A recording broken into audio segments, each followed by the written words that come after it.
The Fourth Ottoman-Venetian War, also known as the War of Cyprus, was fought between 1570 and 1573. It was waged between the Ottoman Empire and the Republic of Venice, the latter joined by the Holy League, a coalition of Christian states formed under the auspices of the Pope, which included Spain, the Republic of Genoa, the Duchy of Savoy, the Knights Hospitaller, the Grand Duchy of Tuscany, and other Italian states. The war, the preeminent episode of Sultan Selim II's reign, began with the Ottoman invasion of the Venetian-held island of Cyprus. The capital Nicosia and several other towns fell quickly to the considerably superior Ottoman army, leaving only Famagusta in Venetian hands. Christian reinforcements were delayed, and Famagusta eventually fell in August 1571 after a siege of 11 months. The Ottomans quickly rebuilt their naval forces, and Venice was forced to negotiate a separate peace,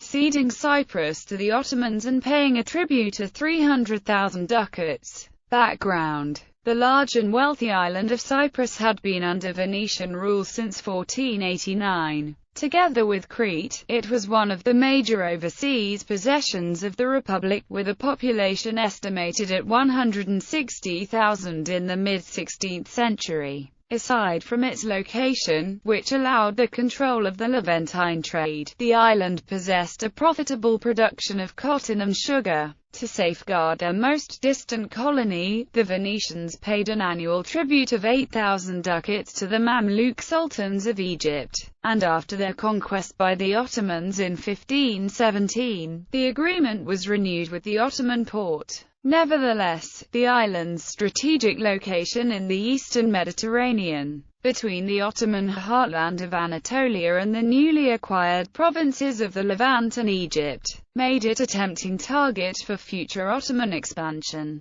In addition, the protection offered by the local Venetian authorities to corsairs who harassed Ottoman shipping, including Muslim pilgrims to Mecca, rankled with the Ottoman leadership. After concluding a prolonged war in Hungary with the Habsburgs in 1568, the Ottomans were free to turn their attention to Cyprus. Sultan Selim II had made the conquest of the island his first priority already before his accession in 1566, relegating Ottoman aid to the Morisco revolt against Spain and attacks against Portuguese activities in the Indian Ocean to a secondary priority. Not surprisingly for a ruler nicknamed the Sot, popular legend ascribed this determination to his love of Cypriot wines. But the major political instigator of the conflict, according to contemporary reports, was Joseph Nassi, a Portuguese Jew who had become the Sultan's close friend, and who had already been named to the post of Duke of Naxos upon Selim's accession. Nassi harbored resentment towards Venice and hoped for his own nomination as King of Cyprus after its conquest. He already had a crown and a royal banner made to that effect. Despite the existing peace treaty with Venice, renewed as recently as 1567, and the opposition of a peace party around Grand Vizier Sokullu Mehmed Pasha, the war party at the Ottoman court prevailed. A favorable juridical opinion by the Sheikh al-Islam was secured, which declared that the breach of the treaty was justified since Cyprus was a former land of Islam, and had to be retaken. Money for the campaign was raised by the confiscation and resale of monasteries and churches of the Greek Orthodox Church. The Sultan's old tutor, Lala Mustafa Pasha, was appointed as commander of the expedition's land forces. Muezzin Zadar Ali Pasha was appointed as Karpudan Pasha, being totally inexperienced in naval matters. He assigned the able and experienced Pile Pasha as his principal aide. On the Venetian side, Ottoman intentions had been clear and an attack against Cyprus had been anticipated for some time. A war scare had broken out in 1564 to 1565, when the Ottomans eventually sailed for Malta, and unease mounted again in late 1567 and early 1568. As the scale of the Ottoman naval build-up became apparent, The Venetian authorities were further alarmed when the Ottoman fleet visited Cyprus in September 1568 with Nasser in tow, ostensibly for a goodwill visit, but in reality in a not very concealed attempt to spy out the island's defences. The defences of Cyprus, Crete, Corfu and other Venetian possessions were upgraded in the 1560s. Employing the services of the noted military engineer Sforza Pallavicini, their garrisons were increased, and attempts were made to make the isolated holdings of Crete and Cyprus more self-sufficient by the construction of foundries and gunpowder mills. However, it was widely recognized that Cyprus could not hold for long unaided.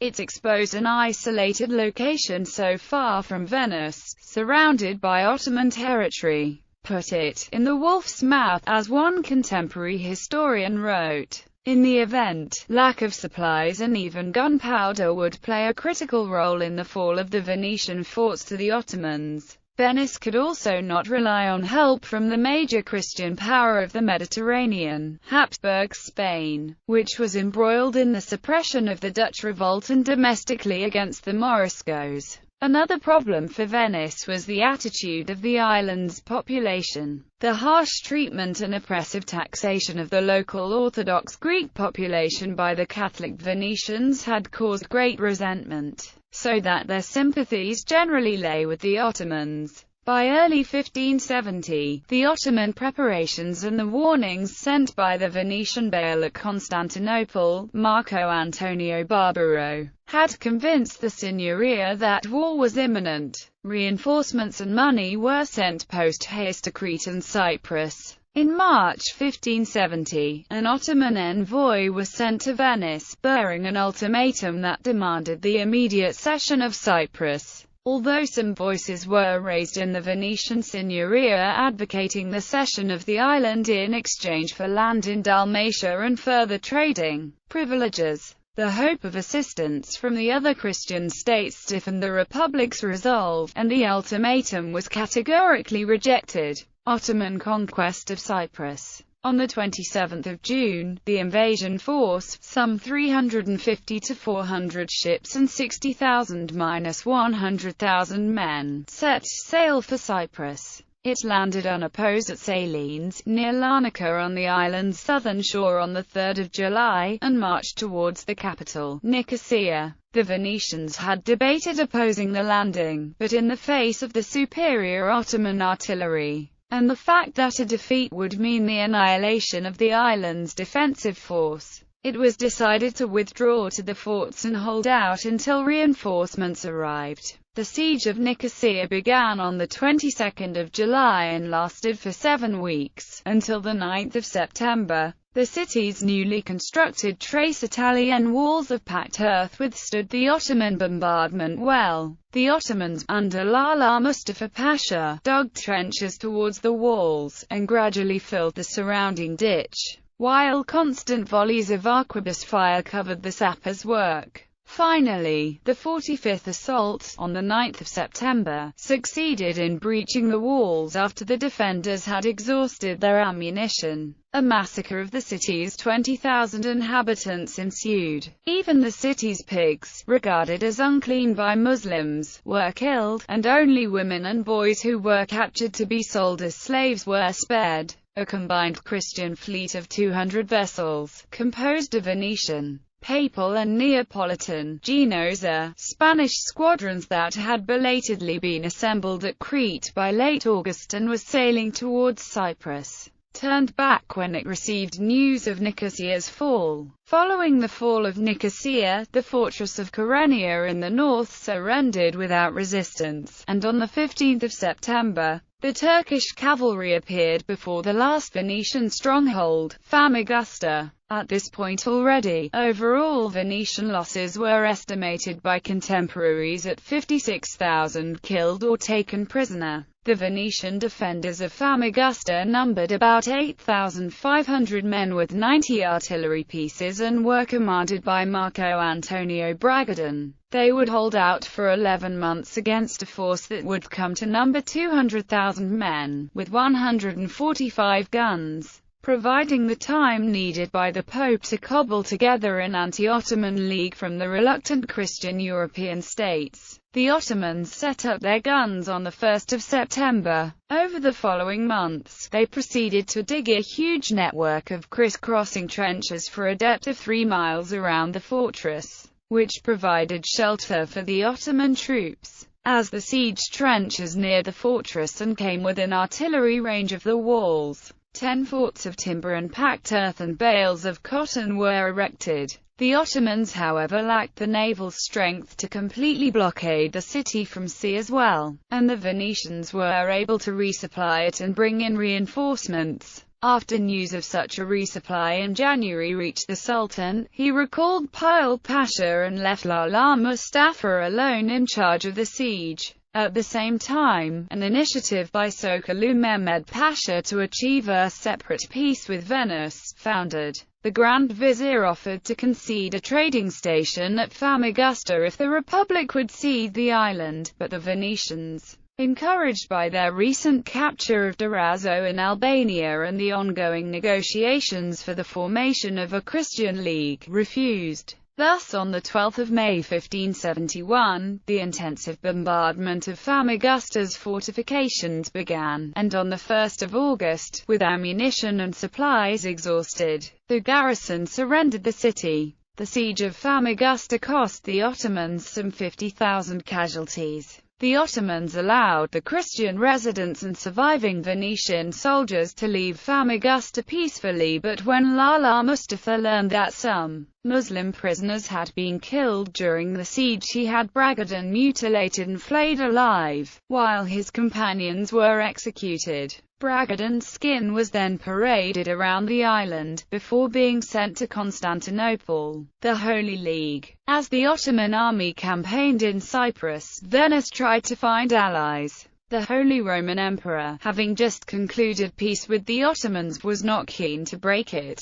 France was traditionally on friendly terms with the Ottomans and hostile to the Spanish, and the Poles were troubled by Muscovy. The Spanish Habsburgs, the greatest Christian power in the Mediterranean, were not initially interested in helping the Republic and resentful of Venice's refusal to send aid during the Siege of Malta in 1565. In addition, Philip II of Spain wanted to focus his strength against the Barbary states of North Africa. The Spanish reluctance to engage on the side of the Republic, together with Doria's reluctance to endanger his fleet, had already disastrously delayed the joint naval effort in 1570. However, with the energetic mediation of Pope Pius V, an alliance against the Ottomans, the Holy League, was concluded on 15 May 1571, which stipulated the assembly of a fleet of 200 galleys, 100 supply vessels and a force of 50,000 men.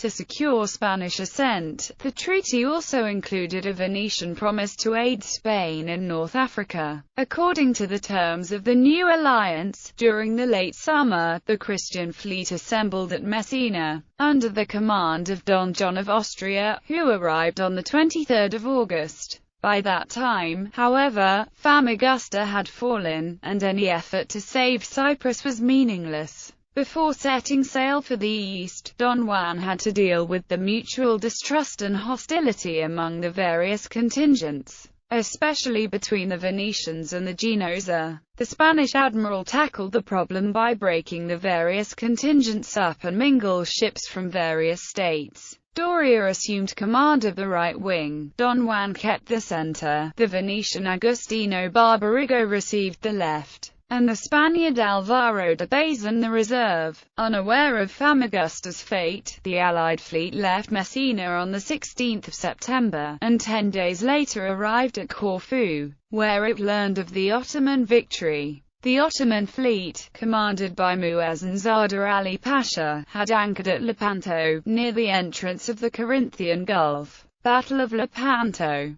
Both sides sought the decisive engagement, for which they had amassed, according to some estimates, between 70 and 90% of all galleys in existence in the Mediterranean at the time. The fleets were roughly balanced. The Ottoman fleet was larger, with 300 ships to the 200 Christian ones, but the Christian ships were sturdier. Both fleets carried some 30,000 troops, and while the Christians had twice as many cannons, the Ottomans compensated by a large and skilled corps of archers. On the 7th of October, the two fleets engaged in a battle off Lepanto, which resulted in a crushing victory for the Christian fleet, while the Ottoman fleet was effectively destroyed, losing some 25,000–35,000 men in addition to some 12,000 Christian galley slaves who were freed. In popular perception, the battle itself became known as one of the decisive turning points in the long Ottoman Christian struggle, as it ended the Ottoman naval hegemony established after the Battle of Preveza in 1538. Its immediate results, however, were minimal.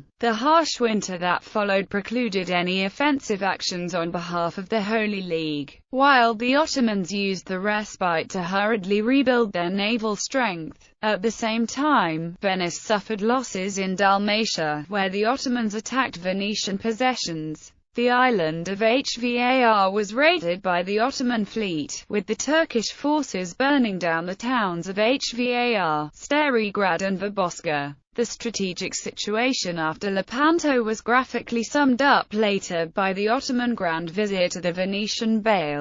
"The Christians have singed my beard," meaning the fleet, "but I have lopped off an arm. My beard will grow back. The arm," meaning Cyprus, "will not." Despite the Grand Vizier's bold statement, however, the damage suffered by the Ottoman fleet was crippling, not so much in the number of ships lost, but in the almost total loss of the fleet's experienced officers, sailors, technicians and marines. In addition, despite the limited strategic impact of the Allied victory, an Ottoman victory at Lepanto would have had far more important repercussions. It would have meant the effective disappearance of the Christian naval cadres and allowed the Ottoman fleet to roam the Mediterranean at will, with dire consequences for Malta, Crete and possibly even the Balearics or Venice itself. In the event, Lepanto, along with the Ottoman failure at Malta 6 years earlier, confirmed the de facto division of the Mediterranean, with the eastern half under firm Ottoman control and the western under the Habsburgs and their Italian allies.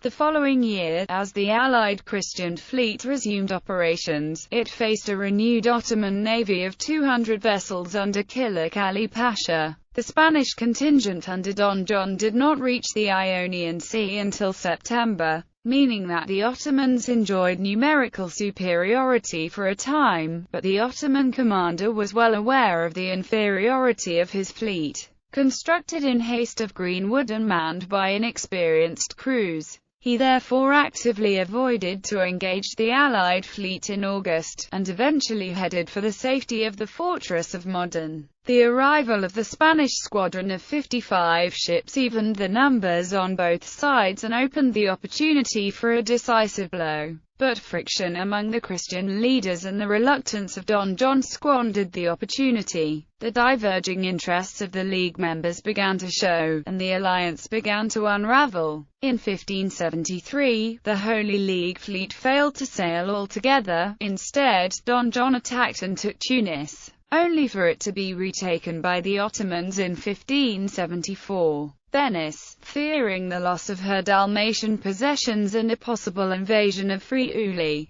and eager to cut her losses and resume the trade with the Ottoman Empire, initiated unilateral negotiations with the Porte. Peace settlement and aftermath. Marco Antonio Barbaro, the Venetian Bey who had been imprisoned since 1570, conducted the negotiations. In view of the Republic's inability to regain Cyprus, the resulting treaty, signed on 7 March 1573, confirmed the new state of affairs. Cyprus became an Ottoman province, and Venice paid an indemnity of 300,000 ducats. In addition, the border between the two powers in Dalmatia was modified by the Turkish occupation of small but important parts of the hinterland that included the most fertile agricultural areas near the cities, with adverse effects on the economy of the Venetian cities in Dalmatia. Peace would continue between the two states until 1645, when a long war over Crete would break out. Cyprus itself remained under Ottoman rule until 1878, when it was ceded to Britain as a protectorate.